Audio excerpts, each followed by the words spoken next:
নমস্কার, কেমন আছেন সবাই? আশা করি সবাই ভালো আছেন, সুস্থ আছেন। আমি টুকুন লাইফস্টাইল ডেলি ব্লগে আবারও একটা নতুন ব্লগে আপনাদের সবাইকে স্বাগত। আর এখন বাজে সকাল 6টা। এখন থেকেই আপনাদের সবাইকে সাথে নিয়ে আজকের ব্লগটা শুরু করছি। আশা করব পুরো ব্লগটাই আপনাদের ভালো লাগবে। সকালে ঘুম থেকে উঠে ফ্রেশ হয়ে ওপরে চলে এসেছি। রাত্রে বাসি বাসন ছিল, সেগুলো ধুয়ে নিয়েছি। রান্নাঘরটা পরিষ্কার করে নিয়েছি। টিফিন করতে হবে আমার এখন। তো রাত্রেবেলা আমি সবজিপাতি সব কেটে রেখেছিলাম, সেগুলোই ফ্রিজ থেকে বার করে নিলাম। আর আজকে তোমাদের দাদা ভাইকে টিফিনে সয়াবিনের তরকারি করে দেবো। তো সয়াবিনটা আমি ভিজিয়ে রেখেছি জলে। আর এখানে আমি পেঁয়াজ কেটে রেখেছিলাম, আলু কেটে রেখেছি, আর মশলা করার জন্য আদা রসুন সব ছাড়িয়ে রেখে দিয়েছি। এবার পেস্টটা করে নেব। তো রাত্রেবেলা আমি যখনই সময় পাই এই কাজগুলো এগিয়ে রাখি, না হলে না সকালবেলায় খুবই সমস্যা হয়ে যায় আমার। আর আমাকে যে সবটা একা হাতে করতে হয়, তার জন্য অনেকটা অসুবিধা হয়ে যায়। তো এখন আমি আগে একটু চা করে নেব, তোমাদের দাদা ভাইকে ডাকতে হবে, না হলে আবার উঠতে অনেকটাই দেরি হয়ে যাবে আর এদিকে বেরাতেও দেরি হয়ে যাবে। তো চাটা করে নিই, তারপরে তরকারিটা বসাবো। তো তোমাদের সাথে কথা বলতে না আমার ভীষণই ভালো লাগে। একদিন যদি কথা না হয় তো আমার খুবই খারাপ লাগে। তো শরীরটা ঠিকঠাক নেই বলে না প্রত্যেক দিন ভিডিওটা দিতে পারছি না। শরীরটা একটু ভালো হলে প্রত্যেক দিন ভিডিও দেওয়ার চেষ্টা করব। আর আর এই সংসারটাতে কি কম কাজ, তোমরাই বলো না? সংসারের এত কাজকর্ম, রান্না বান্না, টাইমের মধ্যে টিফিন করা, বাচ্চা সামলানো, সব কিছুতে একা হাতেই আমাকে করতে হয়। শরীরটা না আর দেয় না।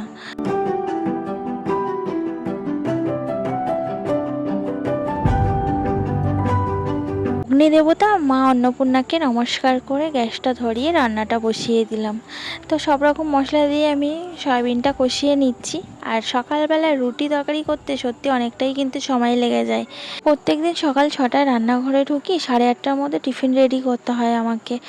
9টার মধ্যে তোমাদের দাদাভাই খেয়ে টিফিন নিয়ে অফিস বেরিয়ে যায়, তার আগে আমাকে সব কিছু রেডি করে দিতে হয়। তারপর আমি 9টা থেকে 10টা এই 1 ঘন্টা সময় পাই আমার ছোট্ট স্বর্গটাকে গোছানোর জন্য। তারপরে নিচে এসে নিচের বাসি বিছানাটা তুলে ঝেড়ে গুছিয়ে নিলাম। হাটের এই রেলিংগুলো আমি যদি একদিন না পুছি তো দেখলে মনে হবে কত দিন যেন আমি পুছি না, এতই ধুলো পড়ে। আর আমার রোজগারের কাজের মধ্যে এই কাজগুলো কিন্তু ধরা। প্রত্যেক দিন আমি কিন্তু ঘরের কাজের সাথে সাথে এই কাজগুলোও করি। খাটের রেলিং পোছা, আলমারি পোছা, ঘরের মানে যা যা জিনিস আছে সেগুলো সব কিন্তু আমি পুছে নিই। আর এই দেখো দুষ্টুটা কি দুষ্টুমি করছে, সারা দিন শুধু দুষ্টুমি করতেই আছে। আর আমি ওর দুষ্টুমি দেখে পাগল হয়ে যাই জানো।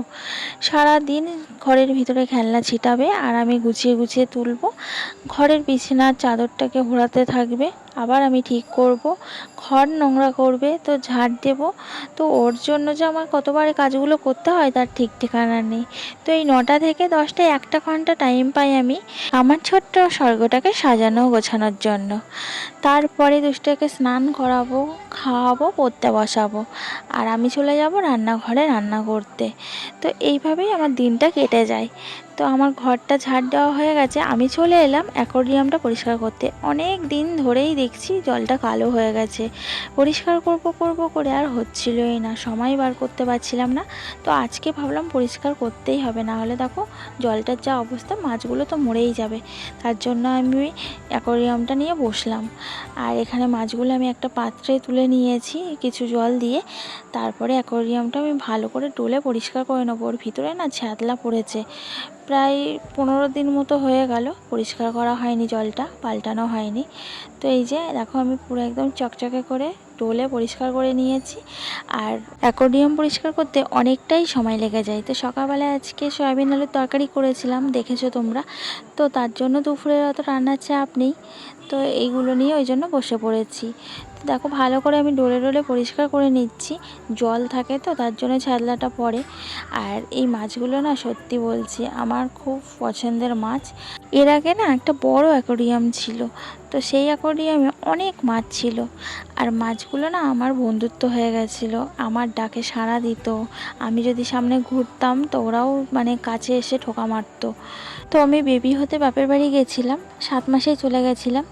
তো অ্যাকোয়ারিয়ামটা না আর পরিষ্কার করার লোক ছিল না, দেখারও লোক ছিল না। তো অযত্নে না মাছগুলো সব মরে গেছিলো।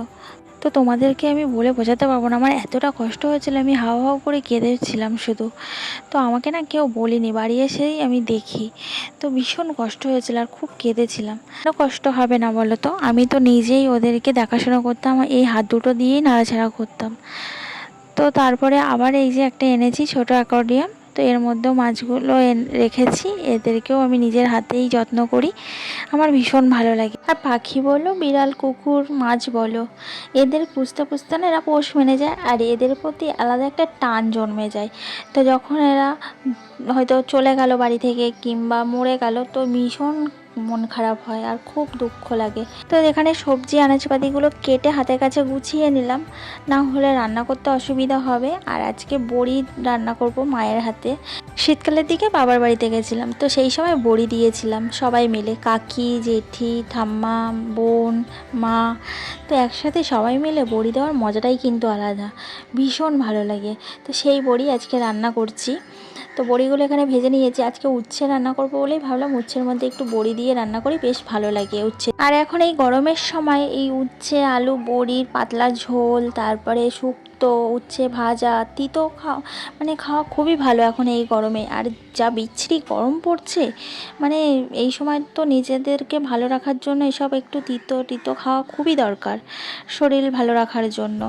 তো এখানে দেখো রান্নাবান্না কমপ্লিট করে আমরা খেতে বসেছি, আর খাওয়া দাওয়া সেরে বিকেলবেলায় আমি মাছগুলোকে দেখছিলাম, খুব ভালো লাগছিলো। পরিষ্কার স্বচ্ছ জলের মধ্যে মাছগুলো কী সুন্দর খেলা করছে দেখো, মানে মনের আনন্দে ওরা যেন খেলা করছে। আর ওই হলুদ মাছগুলো না একটু ভয় পায় কালো অ্যাঞ্জেল মাছগুলোকে দেখে। তো ওরা জানি না কবে ওদের মিলমিশ হবে, কারণ অ্যাঞ্জেল মাছগুলো না নতুন আনা হয়েছে, এই 2 মাস মতো হচ্ছে।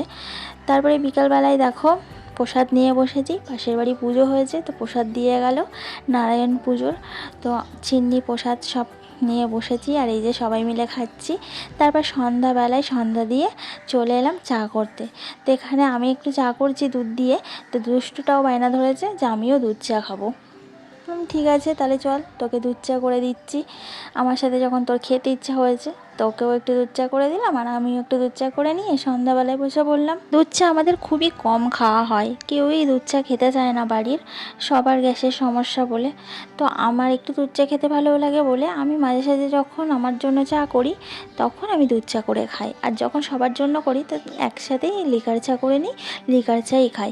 তো ওই দুধ চা করলে দুষ্টটা একটু বায়না করে, ও দুধ চা খেতে খুবই ভালোবাসে, ওকে আমি দিই না ছোটো বলে।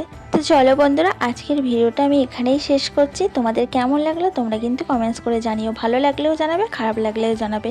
আর আমার নতুন চ্যানেলটা তোমরা সাবস্ক্রাইব করে আমার পাশে থেকো। সবাই সুস্থ থাকবে, ভালো থাকবে, লাইক করে দিও। টাটা।